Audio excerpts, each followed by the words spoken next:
Ya, sekarang pengen jadi bupati itu biar perannya lebih besar gitu. iya, perannya Ya. lebih besar kan. Biasanya itu bukan biasa masuk ruang politik ini, Mas, tidak boleh mengenal menyerah, ya kan, seperti itu. Kalau kita mau berperang nih ya harus maju terus. Bocoran halus yang masuk ke saya ya, ibu itu naik kendaraannya itu untuk pilkada nanti, apa betul dari PKB gitu? Hah? Fajar Cirebon yang ada di seluruh Kabupaten Cirebon ya, Kabupaten Cirebon. Jadi dalam menyelesaikan permasalahan yang ada di Kabupaten Cirebon ini memang membutuhkan dukungan dari seluruh elemen masyarakat Kabupaten Cirebon. Jadi memang kita harus dukung, ya kan? Karena kita menyelesaikan masalah.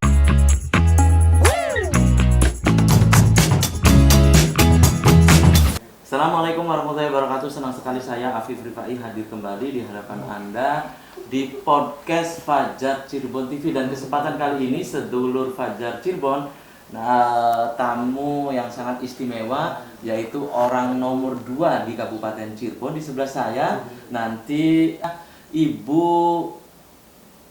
ya karib disapa dengan Ibu Ayu ya, Wahyu Ciptaningsih. Apa kabarnya Bu? Assalamualaikum. Waalaikumsalam. Sehat Bu? Alhamdulillah. Ini lagi sibuk apa aja nih Bu? Biasa Bu? Biasa silaturahmi dengan masyarakat. Ya Kabupaten Cirebon, walaupun saya kemarin sudah selesai tanggal 17 ya Mas ya, 17 Mei 2024. Tapi silaturahmi dengan masyarakat juga kan tetap harus berjalan Mas. Oke. Nah, Dan gitu. Ibu, ini langsung saja Bu ya. Nama Ibu disebut-sebut nih Bu di tengah masyarakat nih Bu. Sudah ramai ya. Nama Ibu disebut-sebut sebagai bakal calon bupati Kabupaten Cirebon. Pendapat Ibu? Ya, terima kasih Mas. Pertanyaannya agak menggelitik ya. Dan kemarin juga saya memang daftar di calon bupati, ya kan, bukan untuk wakil bupati. Karena gini Mas, kenapa saya kepengen mencalonkan bupati, ya gitu? Karena saya ingin mempunyai peran yang lebih untuk Kabupaten Cirebon. Memang gitu. ketika posisi kemarin itu tidak ada peran Bu. Ya, Ibu sekarang pengen jadi bupati itu biar perannya lebih besar gitu. Iya, perannya lebih besar kan. Biasanya itu bukan biasanya, kebijakan itu adanya kan di pucuk pimpinan Mas, seperti itu. Kalau wakil bupati ini memang tupoksinya amanat daripada konstitusi itu memberikan saran masukan kepada pimpinan gitu, pucuk pimpinan, ya kan, hanya sebatas memberi saran dan masukan. Tapi kalau diterima, kalau nggak diterima kan jadi nggak masuk juga nih program kita gitu kan. Apalagi di Perbub lebih jelas lagi Mas, ya kan, pengkoordinasian, terus kemudian penilaian kinerja daripada ASN, salah satunya itulah ya. Nah, dan lain-lain banyak lagi gitu loh Mas, seperti itu. Jadi kenapa saya ingin mencalonkan jadi bupati ya karena ingin peran yang lebih untuk Kabupaten Cirebon. Emang kemarin itu tidak ada peran atau memang sengaja ditutup atau bagaimana itu Bu? Kurang ya. Jadi saya kemarin ini daripada masa saya dikasihkan amanah oleh masyarakat Cirebon, saya terus mau duduk-duduk aja di kantor, ngadem aja di kantor gitu ya. Ya enggak juga gitu loh. Jadi ya sudah, kita belanja masalah ke desa-desa gitu loh. Tapi memang saya diberikan amanah menjadi ketua TPPS, tim percepatan penurunan stunting Mas, gitu loh. Karena itu ketua itu melekat kepada jabatan wakil bupati, ya kan. Kalau misalnya di pusat wakil presiden, di provinsi ya wakil gubernur. Itu karena jabatan itu melekat kepada jabatan saya wakil bupati. Terus saya juga menjadi ketua tim koordinasi kemiskinan daerah, ya gitu loh. Sebenarnya Mas, kalau sebenarnya kita malu juga nih ya di Kabupaten Cirebon ini, miskin ekstrimnya itu nomor 1.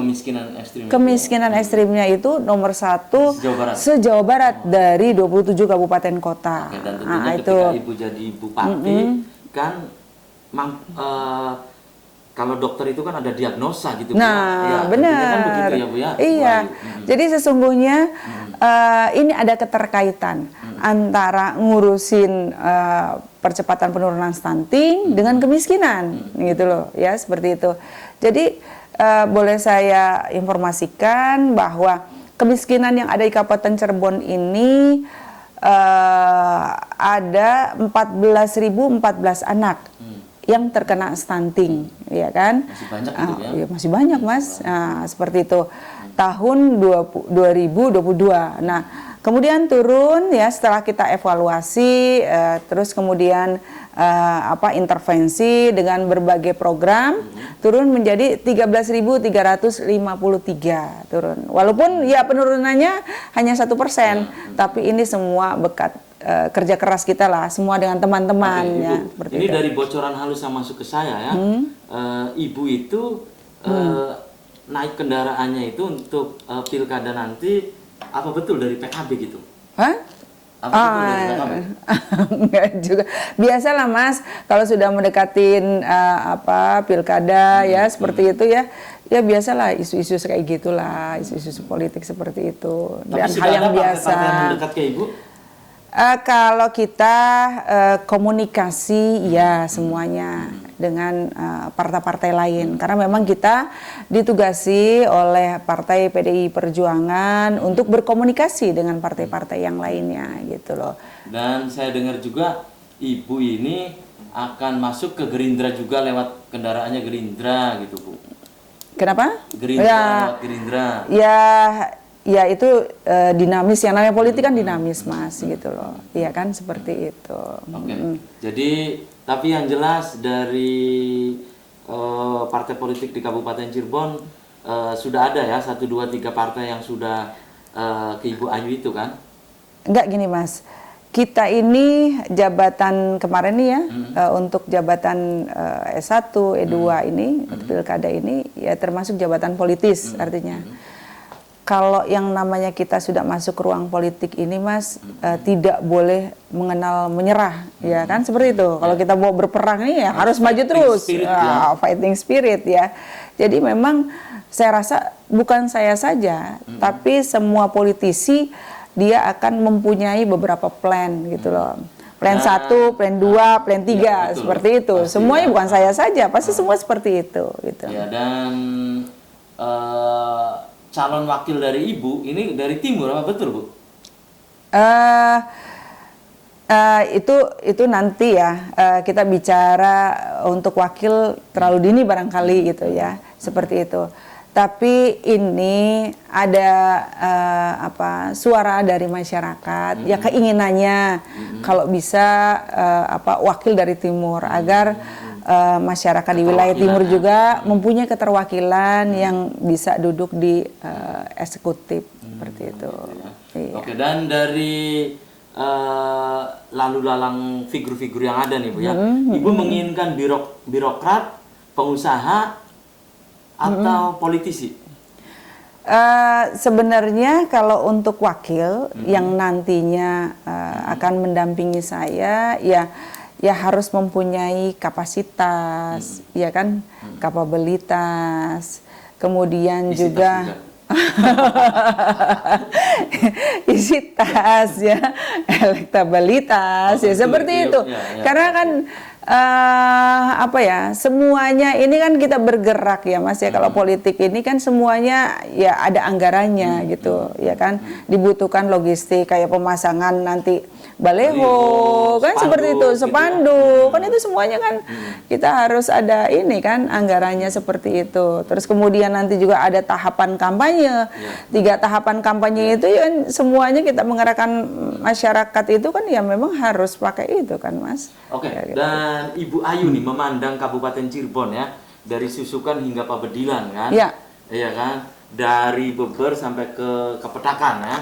Ibu memandang Kabupaten Cirebon saat ini 40 kecamatan itu seperti apa Bu? Ya, yang menjadi permasalahan ya masyarakat ini sih sebenarnya tidak kalau saya bilang tidak muluk-muluk lah ya, seperti itu. Masyarakat ini hanya menginginkan jalan yang memang bagus gitu loh Mas ini. Kalau kita melihat sekarang ini kan memang jalan-jalan saya bilang mungkin hampir rata ya, seperti itu. Berarti itu Bu Ayu itu ingin ini Bu ya, jalan apa tuh itu masuk dalam kebutuhan hidup minimum ya? Iya. Kebutuhan hidup minimum. Iya, bagi kalau masyarakat. kalau nanti Allah takdirkan saya untuk menjadi pimpinan di Kabupaten Cirebon, saya akan skala prioritaskan jalan, Mas. Nah, Itu ya. iya, karena jalan ini dampaknya kepada tingkat perekonomian, nah itu sangat tinggi, Mas. Oke, dan ya kan? sepertinya sudah siap sekali nih dengan program-program seperti infrastruktur jalan apa ini, berarti udah siap nih Bu Ayu nih. Ya harus siap lah ya. 5 tahun ke depan ini. Ya harus siap ya, Ya, harus berarti siap. kan ada skala prioritas ya. Skala Berarti prioritas. infrastruktur jalan yang didahulukan oleh terutama Ibu, ya. infrastruktur jalan gitu loh. Kan sekarang ini yang menjadi isu di Kabupaten Cirebon ini diantaranya jalan, Mas. Jalan. Ya kan seperti itu masyarakat itu. Karena mereka berpikir begini, saya sudah membayar pajak, ya kan seperti itu. Saya sudah menjadi warga negara yang baik dengan membayar pajak, kewajibannya seperti itu. Berarti saya harus mendapatkan hak, ya kan? Haknya apa? Hak dengan fasilitas jalan yang bagus gitu. Karena untuk transportasi antara misalnya ya kan memindahkan dari hasil panen ya kan dari satu tempat ke tempat yang lain ini kan membutuhkan sapras yang memang bagus kan seperti itu. Oke, dan tentunya nih Bu ya, tadi Ibu kan infrastruktur jalan ingin didahulukan. Skala prioritasnya luar biasa sekali ya yang saya sebut tadi, kebutuhan hidup minimum bagi masyarakat ya. Dan oke Bu, selain itu apa lagi Bu? Isu Mas, isu banjir. Ini jadi masukan juga buat saya, terutama di wilayah timur. Nah, itu kan menjadi agenda tahunan ya seperti itu. Ya kan? Bagaimana ini harus dituntaskan? Karena ketika banjir kayak yang di Ciledug itu di Ciledug itu di Mekarsari, di Gunung Sari itu Mas. Waktu itu saya kunjungi ya dalam beberapa bulan itu hampir 35 kali banjir. Dan terkadang masyarakat di situ juga udah lagi-lagi banjir. Iya, terkadang tidak hujan pun dapat kiriman dari Kuningan, Mas. Nah, itu ini yang memang koordinasi atau apa nih Bu dengan BBWS itu ya? Sebenarnya Mas, ini kita memang yang menjadi penyebab itu kan ada di mana ya?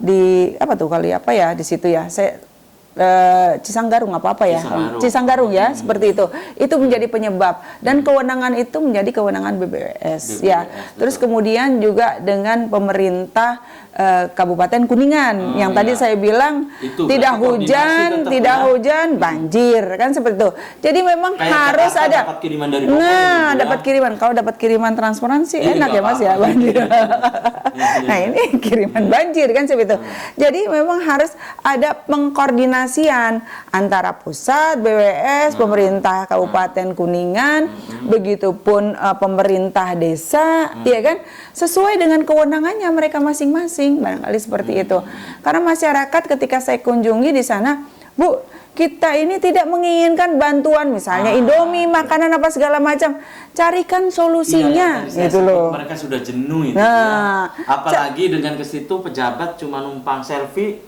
cepret-cepret seperti itu. Mereka langkah konkretnya seperti itu. Kan ada program jangka pendek, jangka menengah, jangka panjang. Kalau misal pekoordinasian dengan pemerintah pusat, terus kemudian provinsi barangkali, terus antar kabupaten Kuningan, terus begitu pemerintahan desa, yaitu bisa diambil langkah-langkah. Mau jangka pendek dulu apa misalnya normalisasi gitu kan seperti itu.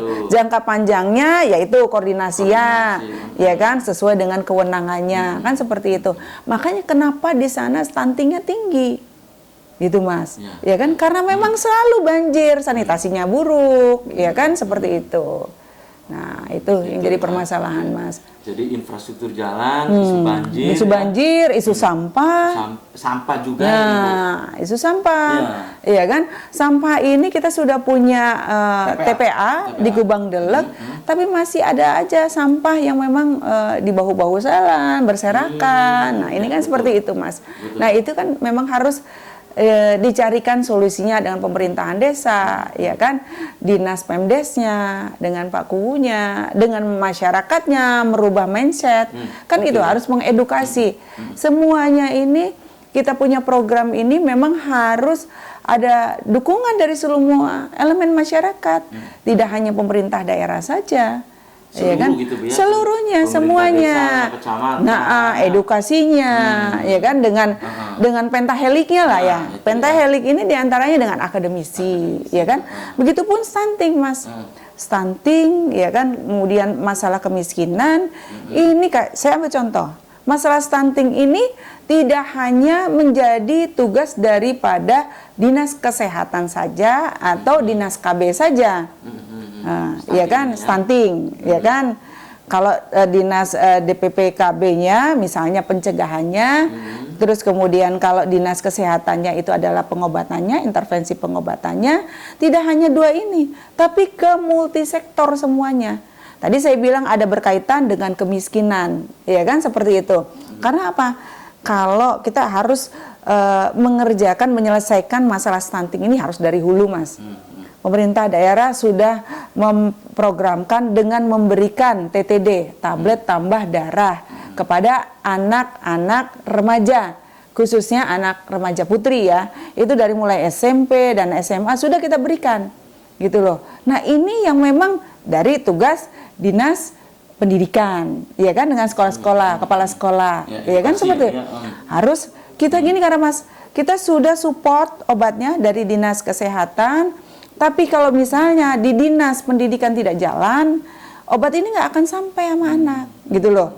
Kan kita nggak boleh menyerah juga. Terkadang anak dikasih obat ini, obat TTD itu kan memang harus dikonsumsi seminggu sekali, Mas. Dan ini kalau misalnya obat sudah diberikan, tiba-tiba tidak diberikan anak, ya kan nggak jalan tuh, berarti stuntingnya nggak selesai juga kan, seperti itu. Karena apa? Kita harus selesaikan dari hulu. Hulunya di mana? Di remaja putri ini, gitu.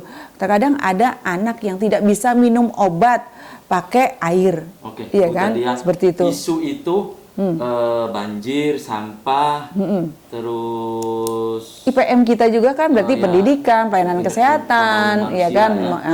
Nah, ekonomi. Tentu ini dari ketiga isu tadi, dua isu atau satu isu yang terselesaikan oleh Ibu. Ini Ibu akan dicatat ya, memiliki karya besar untuk Kabupaten Cirebon ini, Bu.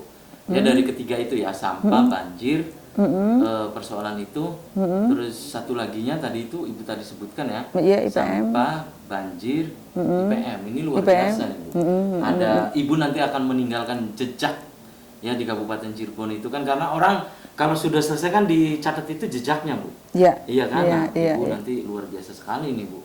Dan sayang sekali nih Bu Ayu, waktu kita terbatas. Jadi usai sudah, dan tentu sedulur Fajar Cirebon TV di rumah juga nih penasaran ya. Nanti kita akan ngobrol lebih lanjut lain waktu, lain kesempatan, tentu tema yang berbeda gitu, lebih spesifik gitu. Lebih spesifik lagi. Dan Ibu silakan sebelum saya tutup, pesannya apa untuk pemirsa atau sedulur Fajar Cirebon yang menonton podcast ini, silakan Bu. Terima kasih Mas, pada hari ini saya sudah diundang untuk bisa menyampaikan sedikit apa yang ada di program saya nanti ke depannya, ya kan, seperti itu. Sedulur Fajar Cirebon yang ada di seluruh Kabupaten Cirebon ya, Kabupaten Cirebon. Jadi dalam menyelesaikan permasalahan yang ada di Kabupaten Cirebon ini memang membutuhkan dukungan dari seluruh elemen masyarakat Kabupaten Cirebon. Jadi memang kita harus dukung, ya kan? Karena kita menyelesaikan masalah ini jangan pertengahannya saja, tapi dari hulunya, ya. dari hulunya dari hulu sampai ke hilir. Oh, ya, Biar apa tuntas, perlu? ya, Jadi Bu, ya. tuntas tas semuanya seperti itu, ya. Jadi mudah-mudahan ya kita juga selalu diberikan kesehatan, ya. Kemudian juga kita selalu diberikan kemampuan untuk bisa melaksanakan tugas, ya, dalam membangun Cirebon agar Cirebon bisa lebih baik lagi, lebih maju lagi, dan masyarakatnya lebih sejahtera lagi. Oke, terima kasih nih Bu Ayu ya sudah menyempatkan hadir di podcast Fajar Cirebon dan sedulur Fajar Cirebon. Demikian podcast kita kali ini, semoga bermanfaat. Terima kasih atas perhatian dan kebersamaan Anda. Akhirnya saya Afif Rifai dan kerabat kerja di edisi kali ini harus pamit undur diri dan wassalamualaikum warahmatullahi wabarakatuh.